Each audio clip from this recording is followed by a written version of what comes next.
अस्सलामुअलैकुम अज़ीज़ तलबा। इस वीडियो में हम SSLC सेकेंड लैंग्वेज कन्नड़ा की चौथी पोयम पद्य नाल्कु सद्दु माडदिरु written by CP Krishna Kumar, इस पोयम को हम समझने की कोशिश करेंगे।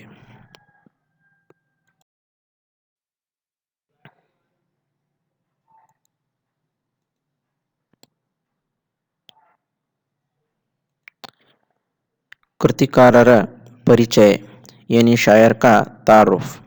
CPK ಎಂಬ ಕಾವ್ಯನಾಮದಿಂದ ಪ್ರಸಿದ್ಧರಾಗಿರುವ ಡಾಕ್ಟರ್ ಚಿಕ್ಕನಾಯಕನಹಳ್ಳಿ ಪುಟ್ಟೇಗೌಡ ಕೃಷ್ಣಕುಮಾರ ಅವರು CPK ಎಂಬ काव्यनाम मतलब तखल्लुस। इस तखल्लुस से जो प्रसिद्ध हुए हैं, फेमस हुए हैं, इनका जो पूरा नाम क्या है? Doctor Chikkanayakanahalli Puttegowda Krishna Kumar. In short इनको CPK कहा जाता है। ಅವರು ಕೃಷ್ಣರಾಜನಗರ ತಾಲೂಕಿನ ಚಿಕ್ಕನಾಯಕನಹಳ್ಳಿಯಲ್ಲಿ 1939 ಜನಿಸಿದರು। 1939 में ये पैदा हुए। इವರು नागवर्मन कर्नाटक कादंबरी, इनकी लिखी हुई जो है एक कादंबरी यानी एक अफसाना है। तौलनिक ಮತ್ತು विमर्शात्मक अध्ययन। तौलनिक मतलब मवाजना करना, कंपेयर करना। विमर्शात्मक मीन्स जायजा लेना, एनालाइज करना। अध्ययन मुतालिया, स्टडी। यानी नागवर्मन कर्नाटक कादंबरी, ये जो इन्होंने अफसाना लिखा है, जो नॉवेल लिखा है, ये एक कंपेरेटिव स्टडी पर मबनी है। ಎಂಬ ಮಹಾಪ್ರಬಂಧಕ್ಕೆ PhD पदवी पढ़ेदिದ್ದಾರೆ। महाप्रबंध मतलब मकाला कहते हैं। जो PhD में जो थेसिस लिखे जाते हैं उसको महाप्रबंध कहते हैं। PhD एक डिग्री होती है। इस मजमून पर नागवर्मन कर्नाटक कादंबरी, इस मजमून पर इन्होंने PhD किया है। विद्यार्थी दशೆಯಲ್ಲಿ यानी जब वो स्टूडेंट थे उस वक्त में तಮ್ಮ ಕವನಕ್ಕಾಗಿ, उनकी जो कवन है, पोयम है, BM श्री ಅವರ रजतोत्सव सुवर्ण पदकವನ್ನು पढ़ेदिद्ದರು। लेकिन देखिए, जब अभी स्टूडेंट थे, तालिब इल्म थे, तभी से इन्होंने कवन यानी पोयम लिखना शुरू किया है। और उस वक्त में उनको BM श्री कंठैया कन्नड़ के एक पोएट हैं, उनके नाम से जो है इनको एक अवार्ड दिया गया था। तारा सुख ಇವರ ಮೊಟ್ಟ ಮೊದಲು कवन संकलन। तारा सुख नाम से इनका जो है पहला जो है कवन संकलन, इनकी नज़मों की किताब शाये हुई। CPK ಅವರ मुख्य कृतिಗಳು ಎಂದರೆ, कृति मीन्स किताबें, इनकी लिखी हुई अहम किताबें अनंत पृथ्वी, बोगसे, कन्नड़ चतुर्मुख, काव्याराधने, ಜನಪದ ಪ್ರತಿಭೆ, ಪರಿಭಾವನೆ, ಸಾಹಿತ್ಯ ತತ್ವಗಳು, ಪಾಶ್ಚಾತ್ಯ ಕಾವ್ಯಚಿಂತನ, ಕನ್ನಡ ನಾಗಾನಂದ, ಕನ್ನಡ ರತ್ನಾವಳಿ ಮುಂತಾಗಿ ಸುಮಾರು 300 ಕೃತಿಗಳನ್ನು ರಚಿಸಿದ್ದಾರೆ। ತಕ್ರೀಬನ್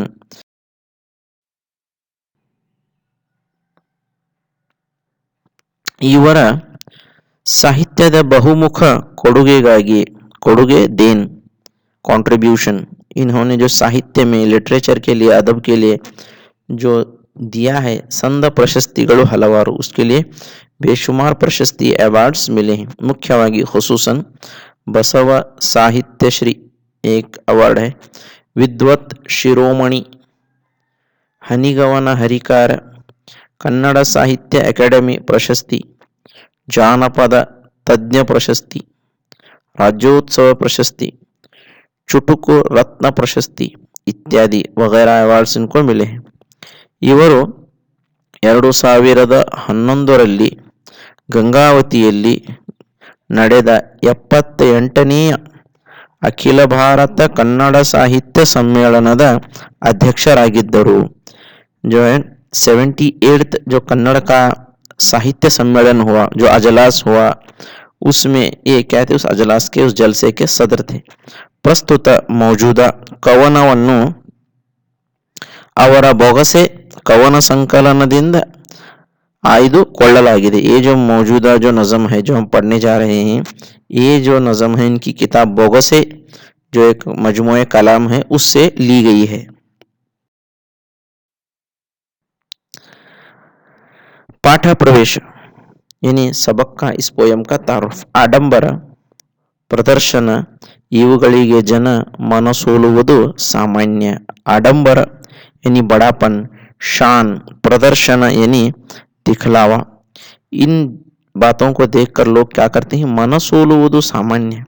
मनसोलु मीन्स उस तरफ मायल हो जाते हैं, उस तरफ रागिब हो जाते हैं, दूसरों की शान देखकर, उनका दिखलावा देखकर, उनका मिजाज अंदाज देखकर, दूसरों का बड़ापन देखकर हम लोग क्या होते हैं, उनकी तरह कॉपी करने जाते हैं, उनकी तरह हम भी उम्मीद करते हैं कि काश मेरे पास भी ये होता। लेकिन संपत्तु जायदाद, ಹೆಸರು ನಾಮೋ ನಮೂದ್, ಕೀರ್ತಿ मीन्स शोहरत, ಇವುಗಳು ಪಡೆಯುವುದು जीवनದ सार्थक्य। क्या कहते हैं लोग, नाम करूं, बहुत सारी दौलत जायदाद हासिल करूं, यही मेरे जीवन का सार्थक्य मकसद बन गया है, इसी को मकसद बना लेते हैं।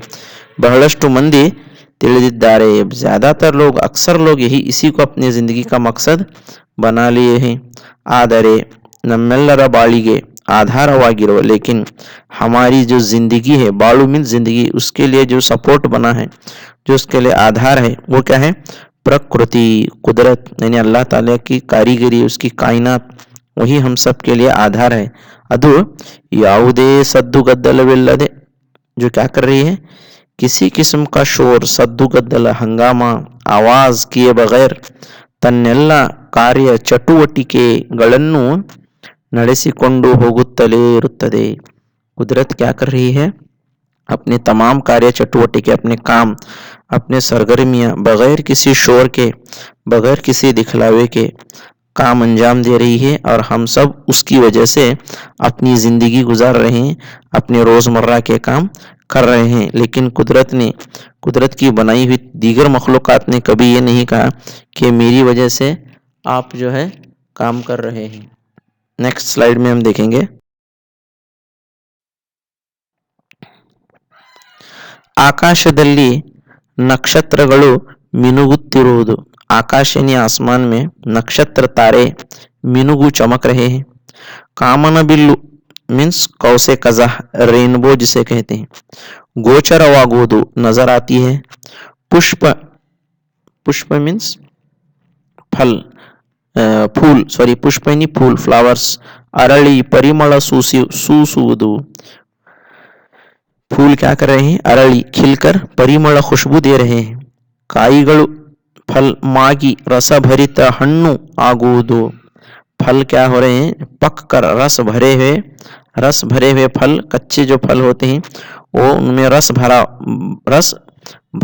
रहा है, रस आ रहा है। इंತಹ ನೂರಾರು अद्भुत रम्यಗಳು, इस तरह के बेशुमार अद्भुत रम्य अजीब नज़ारे प्रकृतिಯಲ್ಲಿ नित्य निरंतरವಾಗಿರುತ್ತವೆ। रोजाना निरंतर, कंटिन्यूअस, लगातार इस तरह के नज़ारे कुदरत में होते रहते हैं।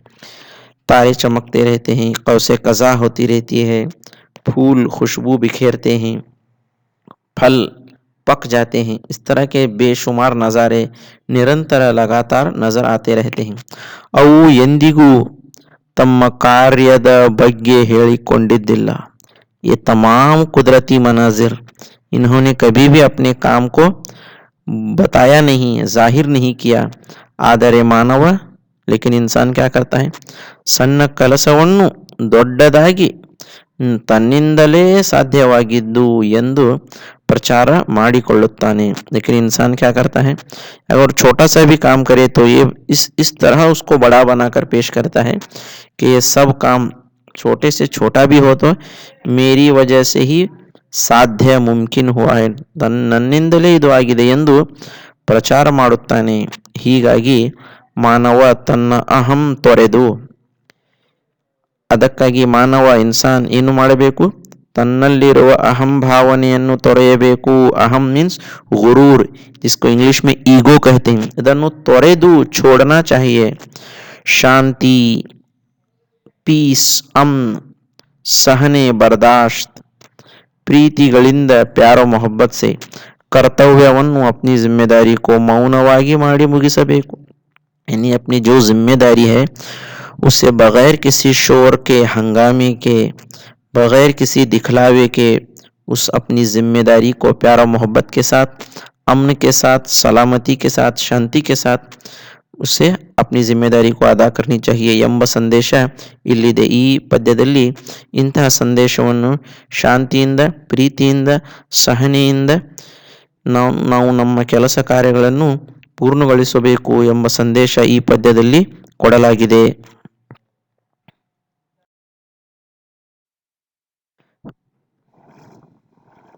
सद्दू ಮಾಡದಿರು पहले हम इस नज्म को पढ़ेंगे सद्दू ಮಾಡದೆ ಬಾಳು ಬಾಳೆಲವೋ ಜೀವ ಗದ್ದಲದ ಬಿರುದಿರದೆ ಸೇರುರೆಯುವ ತಟ್ಟೆಯಳು ಕರ್ಪೂರ ಮೌನದಲ್ಲಿ ಕರಗುವಲು ದೀಪದೆದುರಿಗೆ ತಿಮಿರ ಸರಿಯುವಂತೆ ಶಾಂತಿಯಲ್ಲಿ ಬದುಕುನಿ ಕರ್ತವ್ಯವನ್ನು ಮುಗಿಸು ಕೂಗಾಡಿ ಹಾರಾಡಿ ಫಲವದೇನು ಹಸಿ ಸೌದೆ ಬುಸುಗುಟ್ಟಿ ದನಿಯನೆತ್ತುವುದಲ್ತೆ ಕಿಡಿಸೋಕೆ ಮದ್ದು ಸಿಡಿದಬ್ಬರಿಪುದು ಅಂತಿರದೆ ರವಿಕರಕ್ಕೆ ಕರಗುವಿಬ್ಬನಿ ಒಲಿರು ಸಿಡುಕು ಮಿಡುಕನು ತೊರೆದು ಮೌನಿಯಾಗು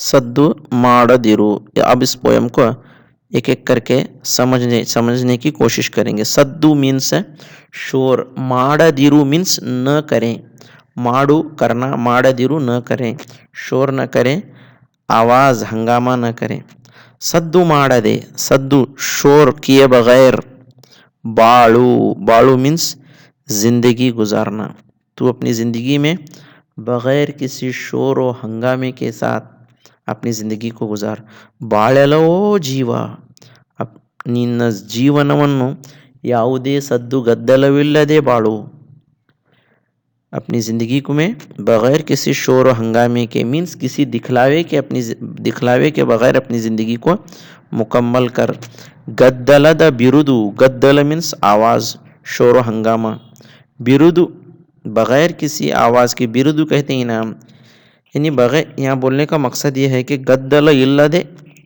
सेरु रेवा रेवा मीन्स साहिल यानी जैसे एक कश्ती होती है कश्ती जब साहिल पर पहुँचती है तो क्या करती है बगैर किसी शोर शराबे के वो ये नहीं कहती कि मैंने इतना समंदर की मौजों का सीना चीर कर साहिल को हासिल किया नहीं कहती बल्कि खामोशी के साथ अपनी मंजिल की तरफ बढ़ती रहती है उसी तरह इंसान को भी खामोशी के साथ अपनी मंजिल की तरफ अपने मकसद की तरफ बढ़ते रहना चाहिए सद्दु ಮಾಡದೆ ಬಾಳು ಬಾಳೆಲವೋ ಜೀವ ಗದ್ದಲದ ಬಿರುದು ಇಲ್ಲದೆ किसी इनाम की तवक्का किए बगैर सेरू रेवा रेवा मीन्स साहिल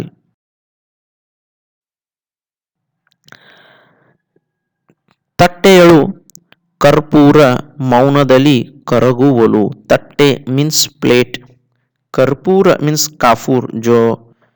काफूर जो जलाते हैं हम लोग यहाँ पर फोटो में दिखाया गया है तट्टेयळु कर्पूर मौनदली करगुवलु मौन खामोशी में जो काफूर होता है वो प्लेट में जब जलता है तो खामोशी के साथ जलता है और दूसरों को रोशनी देता है जब वो रोशनी होती है तो क्या होता है दीपद यदूरिगे दीप दिए के सामने तिमिर सरियुवंते दीप यानी चिराग तिमिर मीन्स अंधेरा जब चिराग जलता है तो अंधेरा हट जाता है दीपद यदूरिगे तिमिर सरियुत्तदे हट जाता है जब दिया जलता है तो अंधेरा जो है हट जाता है लेकिन दिया ये नहीं कहता कि मेरे आने की वजह से अंधेरा चला गया बल्कि खामोशी के साथ अपनी जिम्मेदारी को अदा करता है ಶಾಂತಿಯಲ್ಲಿ ಬದುಕುನಿ ಕರ್ತವ್ಯವನ್ನು ಮುಗಿಸು ನೀನು ಮಾಡು ಶಾಂತಿಯಿಂದ ಬದುಕು ನಿನ್ನ ಜೀವನದಲ್ಲಿ ಶಾಂತಿ ಇರಲಿ ಶಾಂತಿಯಿಂದ ಬದುಕು ನಿನ್ನ ಕರ್ತವ್ಯವನ್ನು ಮಾಡು ಕೂಗಾಡಿ ಹಾರಾಡಿ ಫಲವದೇನು ಕೂಗಾಡಿ हाराड़ी एनु फला एनु प्रयोजन, क्या फायदा चिल्लाने से, दिखलाने से, शोर हंगामे से जिंदगी गुजारने का कोई फायदा नहीं है। तो बेहतर है कि तू क्या कर, तेरी जिम्मेदारी को ನಿನ್ನ ಕರ್ತವ್ಯವನ್ನು ಶಾಂತಿಯಿಂದ ಪೂರ್ಣಗೊಳಿಸು, ಮುಗಿಸು, ಚೀರಾಡಬೇಡ, ಕೂಗಾಡಬೇಡ, ಹಾರಾಡಬೇಡ.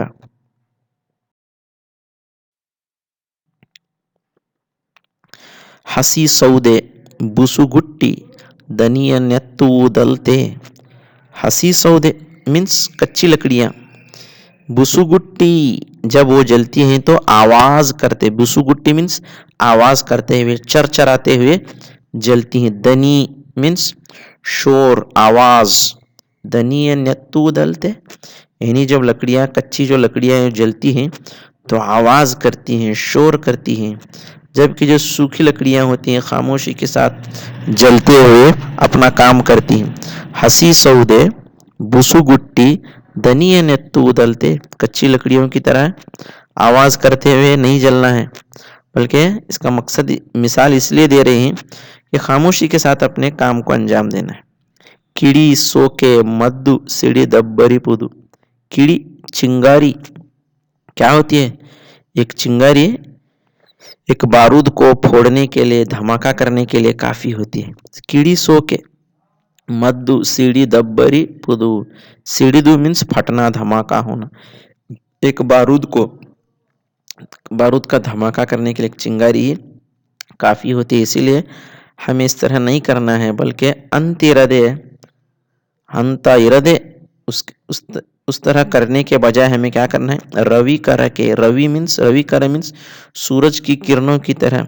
करगु विब्बनी वलिरु. करगु इब्बनी मीन्स शबनम के कतरे, जिस तरह सूरज की शुआएं, सूरज की किरणें जिस तरह शबनम के कतरों को गायब कर देते हैं, पिघला देते हैं, उसी तरह सिड़ुकु मिड़ुकनु त्वरेदु मौनी आगु.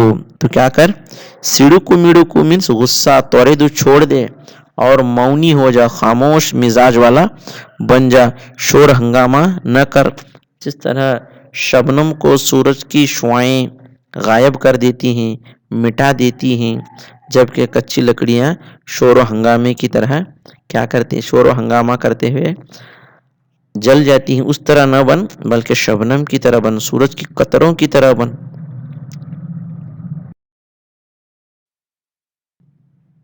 तो अजीज तलबा व तालिबात, इस पोयम में यह समझाया गया है कि इंसान को खामोशी के साथ बग़ैर किसी इनाम के तवक्का किए बग़ैर अपनी जिम्मेदारियों को निभाना है, अंजाम देना है. हर शख्स के ज़िम्मे बहुत सारे काम होते हैं, जिम्मेदारियां होती हैं, फ़राइज़ होते हैं. उन फ़राइज़ को हम अदा करें बग़ैर किसी शोर हंगामे के, बग़ैर किसी इनाम की तवक्का किए बग़ैर अदा करना चाहिए. एक कहावत है कि खाली घड़ा बहुत आवाज़ करता है. Empty vessels make more noise. इस तरह हमें नहीं होना चाहिए, बल्कि जिस तरह एक भरा हुआ घड़ा आवाज़ नहीं करता, उसी तरह हमें भी बग़ैर किसी शोर के, बग़ैर किसी हंगामे के अपनी जिम्मेदारियों को अदा करें. इस तरह का पैगाम इस पोयम में दिया गया है. उम्मीद करता हूँ कि आपको ये पोयम समझ में आई होगी. शुक्रिया.